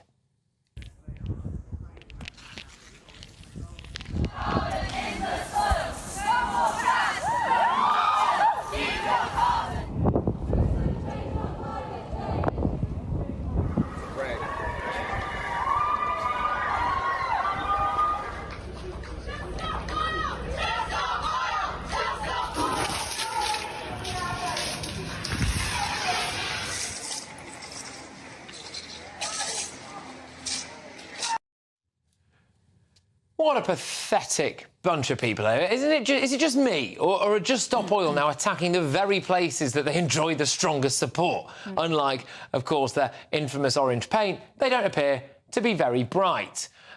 It's ridiculous, isn't it? Absolutely astonishing. I can't understand this. I mean, it's a little bit like them doing the arts as well, isn't it? Why do the arts?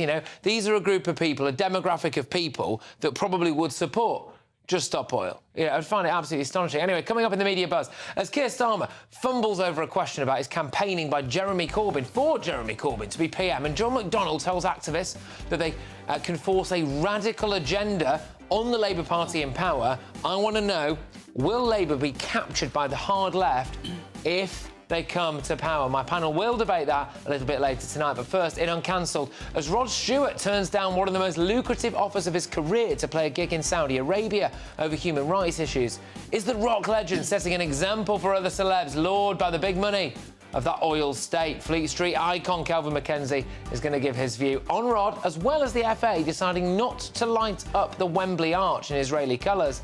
And, yes, he'll be dipping his toe in Tom Moore's swimming pool as well. That's Uncancelled, and that's next.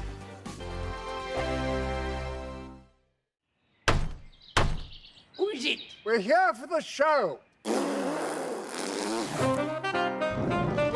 party this time! Welcome to the Dinosaur Hour. I was married to a therapist. And you survived? I thought we were getting Hugh Laurie. Second best. You interviewed Saddam Hussein. What's that like? I was terrified. I'm playing strip poker with these three. Oh! No, thank you. My CDs need to be put in alphabetical order. Are you going to be problematic again? The Dinosaur Hour. Sunday, the 29th of October at 9 on GB News. Join me, Andrew Pearce and Bev Turner, Monday to Thursday, 9:30 a.m. Who benefits from that? Not the British public. And on Fridays, join us, Tom Harwood And Ellie Costello from Britain's Newsroom. That's what you get with this show. That's fantastic. If it's happening, we're talking about it on Britain's Newsroom. GB News, Britain's news channel. Now then, Lee Anderson here. Join me on GB News on my show, The Real World, every Friday at 7 p.m. I'm not eating bloody cat. Are you Delicious. mental? Open your mouth. OK, here comes a train. Reminds me of the scene in Singing in the Rain. Adam, is that a good one? Whoa! Join me at 7 on GB News, Britain's news channel. GB News, unlike other broadcasters, isn't obsessed with the London-Westminster bubble. We think there's a nation beyond the M25, and that's why we talk about the issues that matter across the land. Join me on State of the Nation, 8 to 9 o'clock, Monday to Thursday, on GB News. Daisy's listening, and you should too. Join me, Patrick Christie's, Monday to Friday, 3 till 6. We tackle the day's news agenda like you've never seen before. It's high tempo, high octane, the most controversial topics, and the best guests. You will not be able to take your eyes and ears off it. I'm not afraid to ask the questions that you really want answered. 3 till 6 p.m, Monday to Friday on GB News, the People's Channel, Britain's news channel. Join us every night on GB News at 11 p.m. for Headliners, which is 3 top comedians going through the next day's news stories, which is exactly what you need, because when the establishment has gone crazy, you need some craziness to make sense of it. So join us 11 p.m. every night on GB News, the People's Channel, Britain's news channel.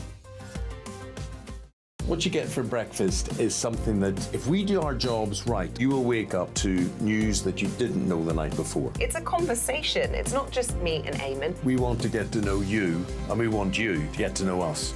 From 6, it's Breakfast with Eamon and Isabel. Monday to Thursdays on GB News, Britain's news channel.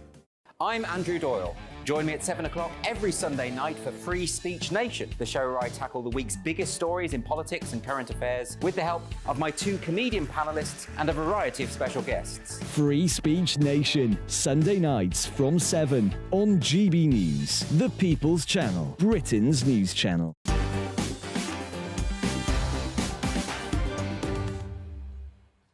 It's time now for Uncancelled.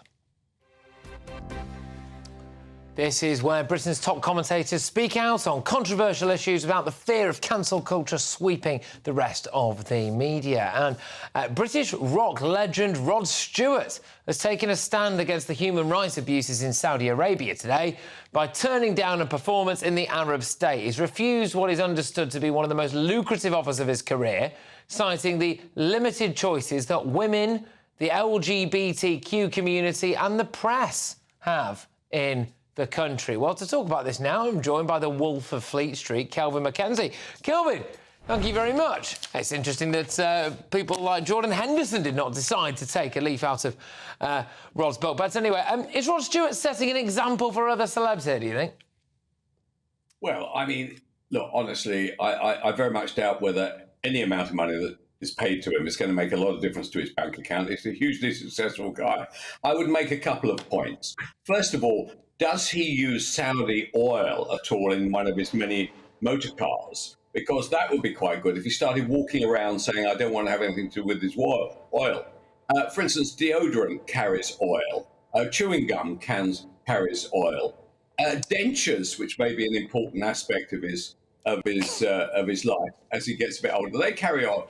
Look, you can make good decisions, right? And this may be a perfectly reasonable decision. All I would point out, if he really wants to make sacrifices, not going and singing to a Saudi audience may not be one of the big ones. The big one is, I am not going to use Saudi oil. And remember, we need the Saudis. Whether we like them, whether we approve of them, we need them. If they decided to do what Russia has done to the oil for us, right, we would come to a grinding halt. So although they may be vile, we like their oil, and we seem to like their football as well. You know, these countries which we really hate have us by the cojones, is the truth.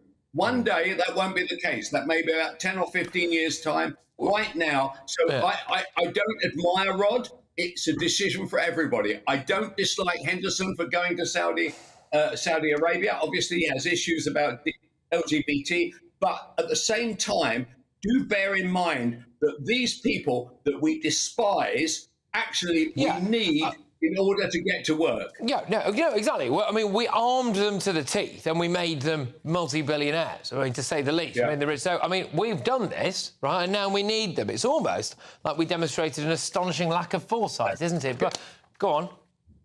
We need, actually, the truth about the matter, right now, we need the Saudis a lot more than we need them. Those days of we're looking upon them as rather strange camel washers, right, that we didn't have anything to do with, they're over. They've got the drop on us. Remember that when you go to fill up your car. Yes, I think you were making a point about how far public perception of the Saudi Arabians has indeed come.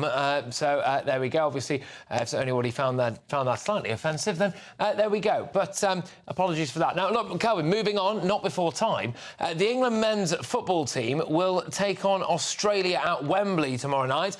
But after Hamas's horrendous attack on Israel, the FA have confirmed that Wembley won't be lit up in the colours of Israel. That's despite the stadium having previously been lit up, as we will be able to see on our screens now, in the colours of the French, the Turkish and the Ukrainian flags in the immediate aftermath of attacks there. So, Kelvin, why can't Wembley bring themselves to light up that famous Wembley Arch in the colours of Israel? Well, I don't know why they don't do that. After all, not everybody in the crowd approves of the knee being taken on the George Floyd aspect of life, right? Not everybody agrees with that. Not everybody will agree with those flags. But what I would say about this is that we should bear in mind that probably the most horrendous attacks on anybody since the Holocaust have been carried out against the Jewish population of Israel, and we should be leaning forward and saying, how can we show solidarity with these people? And one of the ways of showing solidarity is to have that lit up. And the other aspect is, I hear, or I'm told, and you probably may know more about this, that they plan to rip the flags. If anybody's taking Israel flags into Wembley tomorrow night, the security people have been told to rip them away. Why? I hope that isn't true. But why? I mean, this is the thing. You're allowed to virtue signal about everything. Absolutely everything else. It's ridiculous. You know, I was talking to one of my Australian friends earlier today. Apparently in Australia, whenever you give a speech, anyway, you have to acknowledge whose land you were standing on, whatever kind of Aboriginal tribe or whatever it is, whatever land it was, to the point where it just becomes ridiculous. That's before you can just crack on and say whatever you want to say. So that's all right. But if you want to go and show solidarity with a nation that is facing an existential threat from a group of other nations, the only democracy in the Middle East, really, then you have the flag ripped out of your hand. I just find that, I find it bonkers, Kelvin. Right, 45% of all the Jews in the world live in Israel. Right? Many of the people that surround them have said, Iran has said it, and Hamas have said it, they want to wipe out an entire nation.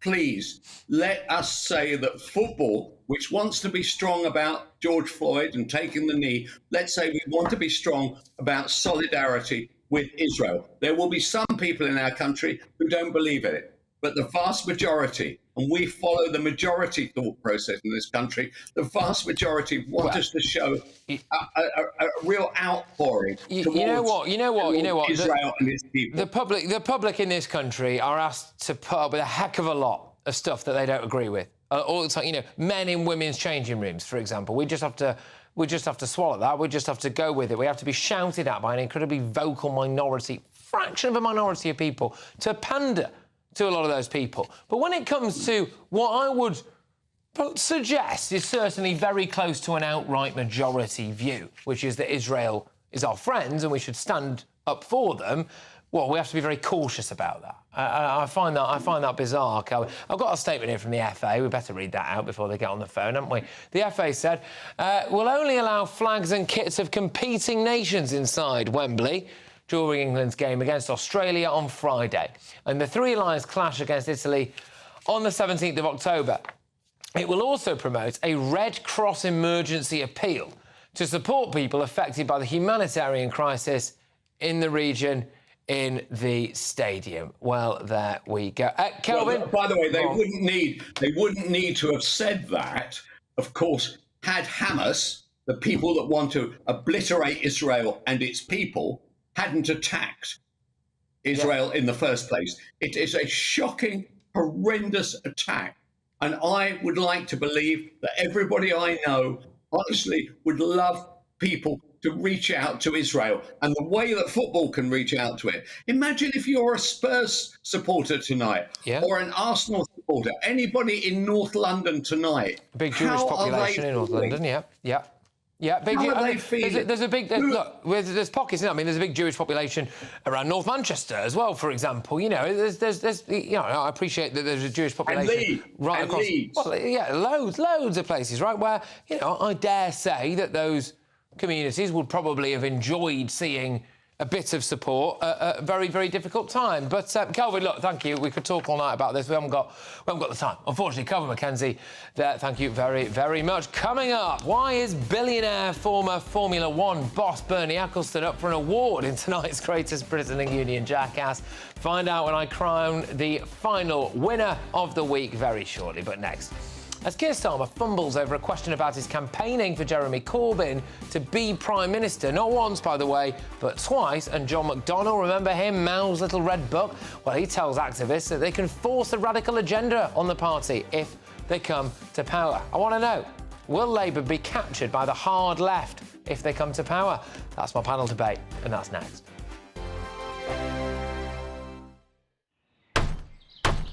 Who is it? We're here for the show. More energy this time! Welcome to the Dinosaur Hour. I was married to a therapist. And you survived? I thought we were getting Hugh Laurie. Second best. You interviewed Saddam Hussein. What's that like? I was terrified. I'm playing strip poker with these three. Ah! No, thank you. My CDs need to be put in alphabetical order. Are you going to be problematic again? The Dinosaur Hour. Sunday, the 29th of October at 9 on GB News. What you get for breakfast is something that, if we do our jobs right, you will wake up to news that you didn't know the night before. It's a conversation. It's not just me and Eamon. We want to get to know you, and we want you to get to know us. From 6, it's Breakfast with Eamon and Isabel. Monday to Thursdays on GB News. Britain's news channel. People in Britain, they love free speech, but they also love fair play. I don't care if I'm speaking somebody from a trade union, from the Labour Party, somebody from the SNP. And I think the viewers like to see that actually we can challenge one another, but in a positive way.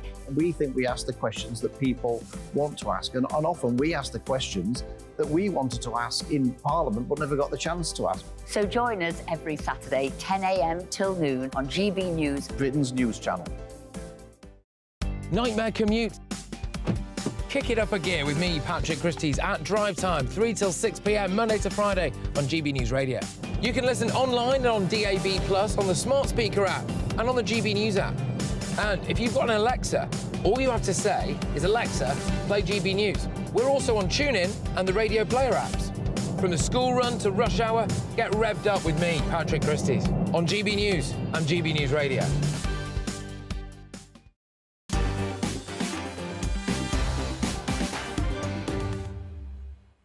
Well, let's return now to tomorrow's news tonight in our Media Buzz. All front pages have just been delivered here to me, hot off the press. Let's see what we've got, shall we? So we've got the Times. Israel shows mutilated babies. It's a strong front page. Images alleged to be proof of the atrocities. Britain sends in 2 Royal Navy ships. They also do furnish the article with some pictures of wounded Palestinian children, I think to emphasise what's going on there. Well, clearly, on both sides of that fence. The Daily Mail They got a bit on Bernie Ecclestone being forced to pay 653 million quid's worth of tax, backdated to the taxman. Well, there we go. I mean, I'm also going to read out the overarching front page story here. PM tells police to get a grip on anti-Israel hate. Yeah, again, that's something we've spoken about a lot on this show. 2 Jewish schools are forced to shut. Fears grow over pro-Palestinian protests this weekend. Rishi reads the riot act. So this is about Rishi Sunak, our Prime Minister, last night, which is tonight, if that makes sense, telling the police chiefs there to get a grip on anti-Israel hate, not before time. Are we over to the Telegraph now? I think we can whiz ourselves over to the Telegraph. Yeah, there we go. Interesting front page. So, OK. I see what they've done here. There's no image on it, but it's because it's a version of a tweet that was posted by Israel's official Twitter account this afternoon. They've just gone for the text, OK? This is the most difficult image we've ever posted. As we are writing this, we are shaking. We went back and forth about posting this, but we need each and every one of you to know this happened. And then on the inside, they say they're publishing that picture. It is grim. It's of a murdered baby. So that's what that picture is. Britain to send warships in show of support for Israel as well. So those are the front pages. I think undeniably the most powerful one there is the Telegraph, really. I'm joined now by Daily Telegraph columnist Alison Pearson, Conservative peer Lord Sean Bailey and author and broadcaster Amy Nicole Turner. But now, after pro-Palestine lefties wreaked havoc at the Labour Party conference earlier this week, outside it, though, Sir Keir Starmer was caught squirming yesterday when he was asked about the previous backing of the Hamas-supporting Jeremy Corbyn. Watch this. When you told voters in 2017 and 2019 that Jeremy Corbyn, a man who called Hamas friends, should be Prime Minister, did you actually believe it? Well, look, I think in 2017 and 2019, the Labour Party lost its way. Let me put it another way. Do you regret advocating that Jeremy Corbyn, given that he took those views, should be Prime Minister? Well, Do you regret that now? We lost our way, and that's why I made it my business to change this Labour Party. Well, that comes just days after Labour veteran John McDonnell told party activists that their job, quote, is to make sure that we have the radical proposals that we want implemented ready to go. That will enable us to influence that government when it gets into office. Of course, McDonnell is a staunch Corbynista that once famously threw Chinese communist leader Mao's little red book at George Osborne. Oh, we've got the clip. I brought him along Mao's little red book. I thought it would come in handy for him in his new relationship. Oh, look, a signed copy. Ah, yeah, anyway. So, right, Alison, will Starmer's Labour Party be captured by the hard left if they come to power? It completely depends on the size of the Labour majority, if indeed they get a majority at the general election, if they get a good majority, as Tony Blair did. Tony Blair was basically able to tell his more left-wing people to get lost. OK. If they have if they have a smaller majority, they'll have to be doing horse trading with the left. Sean, a concern that Starmer will say wanting to get elected and then behave differently in power? I'm a little bit more cynical than Alison. I think the Labour Party, Starmer, has built up a coalition of disgruntled people, disgruntled groups, and he will always be on the hook to them. If it isn't people on the radical left, it'll be somebody radical somewhere else. He has no real conviction of his own, so therefore he'll be easy to trip up. OK, Amy? Well, it's not like Sean has any conflicting interests, Skin in the game. is it? I think that the 17 standing ovations Keir Starmer received at conference show that the party is more united than ever, and this, what you've just shown there, has nothing to do with the current state of the Labour Party. And one of the radical policies of John McDonnell that he wanted to maybe capture once Labour are in power was the prospect of free tuition fees, which currently aren't possible because of the state of the economy that you lot left it in. So I would hope, we do get that radical left. Well, we're gonna have to move on to our next and final segment. I'm sorry. Right, so it is time now to reveal today's greatest Britain and Union Jackass, I believe. I think, is that right? Yes, it is. OK. So, Alison, can you reveal your greatest Britain, please? Very sad. I'm not going to cry. Ite and Hadar Bedishevsky, a couple in a kibbutz in Israel. They had just about time with the Hamas thugs at the door to hide their 10-month-old twins in a secret place. And the Bedachevskis were killed. But 12 hours later, the Israeli troops turned up and found the two little boys, 10-month-old boys, in the cupboard, saved by the fantastic ingenuity of their parents who gave them life. OK, all right, so that's your greatest Britain, honorary greatest Britain. It must be said. Yeah, I stand with Israel, so we're standing with them this week. Sean, I'll work my way down the line. Who's your greatest Britain? Listening to Alison's mind sounds rather trivial now. It was a group of passengers on a Glasgow train who saved a dog who fell between the train and the platform. And I think it's a great thing that they took the time to rescue the dog. Saviour story, actually, as a nation and on this show, I must say. So go on, talk us through it. So this dog fell between a gap, did it? Yeah, it fell between a gap between the train and the platform, and of course that's death if that train gets rolling. We've got a clip.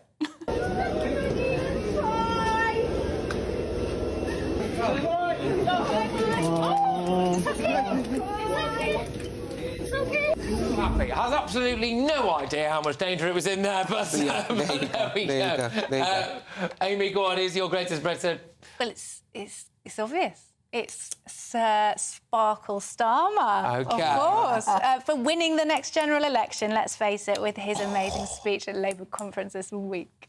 OK, we can see on the screen there the sparkle happened. And look how he handled it. I started my crush on him again in this moment, because it went away for a while, but it's fully He's only got any the security are useless. Security were useless. The way it's shocking. Yeah, they were, The masculinity of it. And Rachel Reeves' reaction, Labour have never looked better, let's be honest. I'll tell you what I will say, which I did actually quite enjoy, because I was there at the time, was he would... be talking, he'd be making a point in his hands, and then you'd, forget that he'd been glittered, and then he'd stick a hand up at some point and it'd be covered in glitter.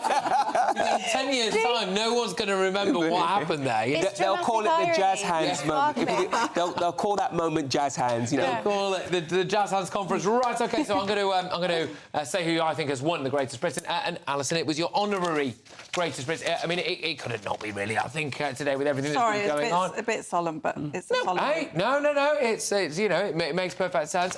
Right, OK, let's go now to Union Jackasses. Alison, go on.